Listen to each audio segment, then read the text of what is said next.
बिस्मिल्लाहिर्रहमानिर्रहीम।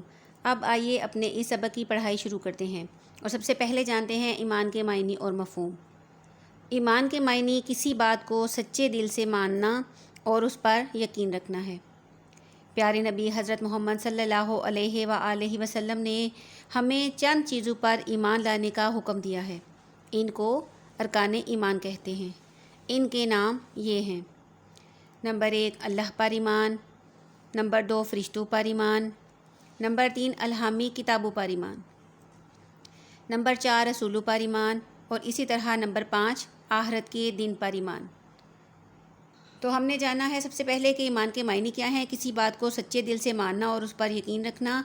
और फिर हमने पढ़ा कि अरकान ईमान के नाम क्या हैं और वो कितने हैं। अब आगे हम इन अरकान ईमान के बारे में तफसील से पढ़ने वाले हैं।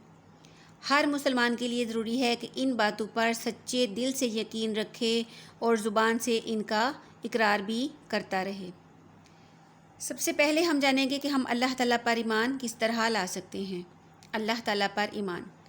अल्लाह ताला पर ईमान लाने का मतलब है कि अल्लाह ताला को एक और यकता यानी वाहिद माना जाए, किसी को उसका शरीक ना समझा जाए। वही हर चीज़ का खालिक और मालिक है। सारी मखलूक को वही रिज़्क यानी रोज़ी देता है और इस कायनात की हर शय उसके हुक्म के मुताबिक काम कर रही है।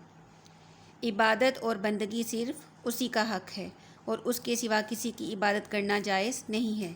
यानी अगर हमारा ये कहना है कि हम अल्लाह ताला पर ईमान रखते हैं या हमारा ये पुख्ता ईमान है कि अल्लाह ताला मौजूद है और अल्लाह ताला वहदहू ला शरीक है, यानी अल्लाह ताला एक है और उसका कोई शरीक नहीं, तो हमारे लिए ये बहुत ज़रूरी है कि हम इन तमाम बातों पर सच्चे दिल से ईमान लाएं और सिर्फ़ अल्लाह ताला ही को अपना माबूद मानें।